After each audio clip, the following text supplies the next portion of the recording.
Ever wonder if your cat is secretly running some kind of social experiment on you? Like, why does your cat follow you into the bathroom like a tiny furry bodyguard? You probably think they just can't stand being alone, but that's not it at all. And why does your cat plop down right in front of you like a speed bump with fur? Most people think it's just laziness, but you'd be totally wrong. In this video, I'll show you what's actually going on inside that fluffy little head. Now, let's start with why your cat rubs against your legs. Your cat has scent glands on their cheeks, forehead, and the base of their tail.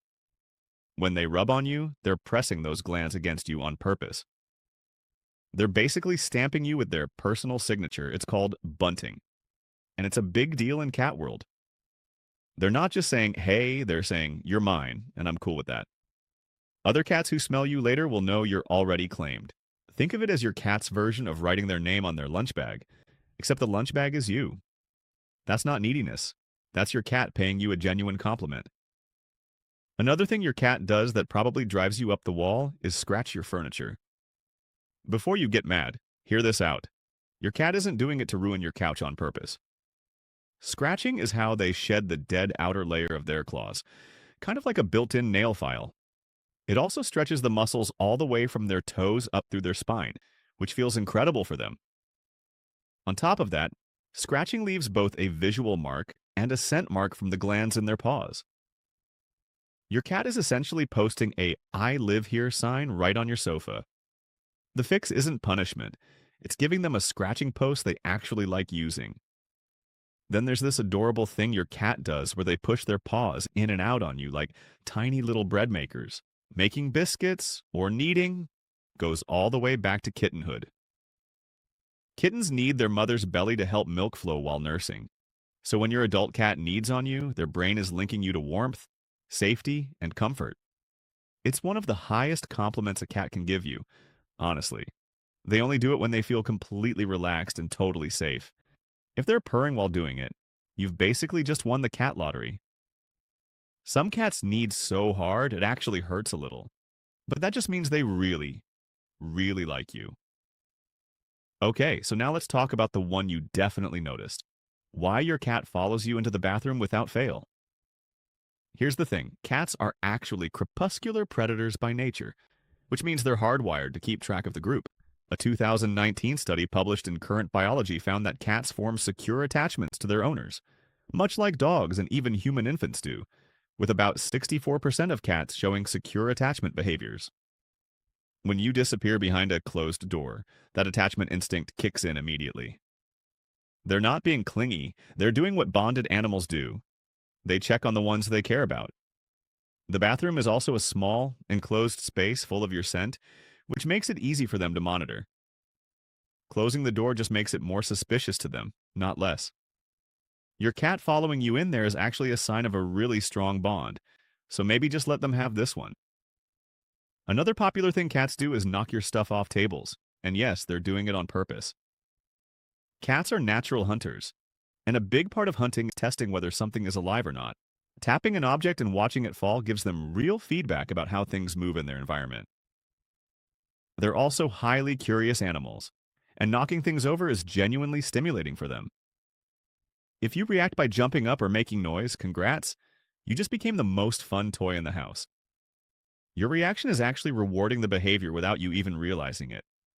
The best way to handle it is to give them more interactive toys so their brain has something better to focus on. A bored cat will always find something to knock off a surface, guaranteed. Now, let's talk about why your cat sometimes bites you even when things seem totally fine. This is called petting-induced aggression, and it happens because your cat has a stimulation threshold. Every cat has a limit to how much touching they can handle before their nervous system goes into overdrive. When you pet them past that point, biting is their way of saying, okay, we're done now.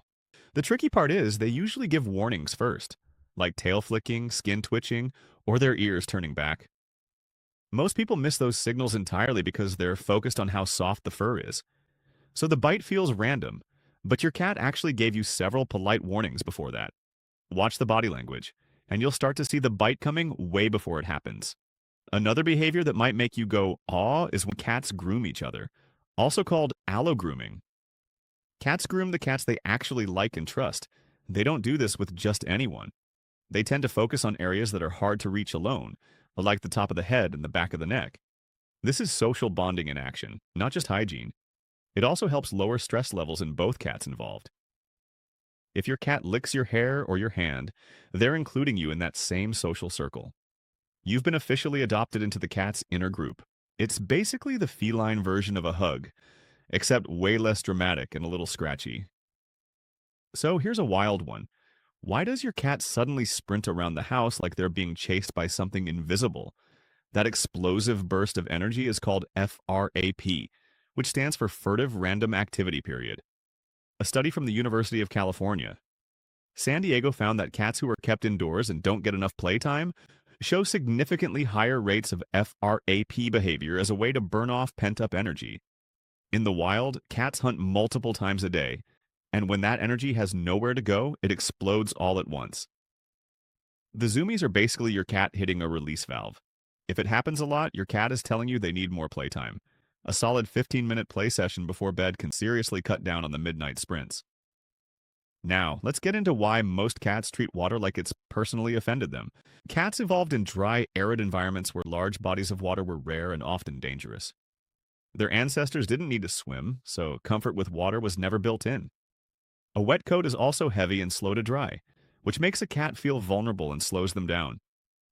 Still water can also smell like chemicals to a cat's sensitive nose, making it seem unsafe. That's actually why some cats prefer drinking from a running faucet. It smells fresher to them. Not every cat hates water, though. Breeds like the Maine Coon and Turkish Van are actually known to enjoy it. And finally, let's wrap up with why your cat lies right down in front of you, dead center in your path. According to a 2020 study in Scientific Reports, cats actively choose proximity to their owners as a form of social bonding, not just for warmth or convenience. When your cat lies in front of you, they're placing themselves in your space on purpose. A cat stretched out flat is a cat that feels completely safe around you. They're staying close to their favorite person without making it too obvious, because of course they are. It's low-key affection from a creature that wrote the book on playing it cool. So the next time you nearly trip over them, that's just your cat's weird but genuine way of saying they love being near you. Now you know what your cat is actually trying to tell you, and that changes everything. But knowing cat behavior is only half the story, because you might be stressing your cat out every single day without even realizing it. So jump into our next video where we walk you through 10 things that secretly stress your cat out every single day. Don't skip it, because some of what you're about to learn might genuinely surprise you.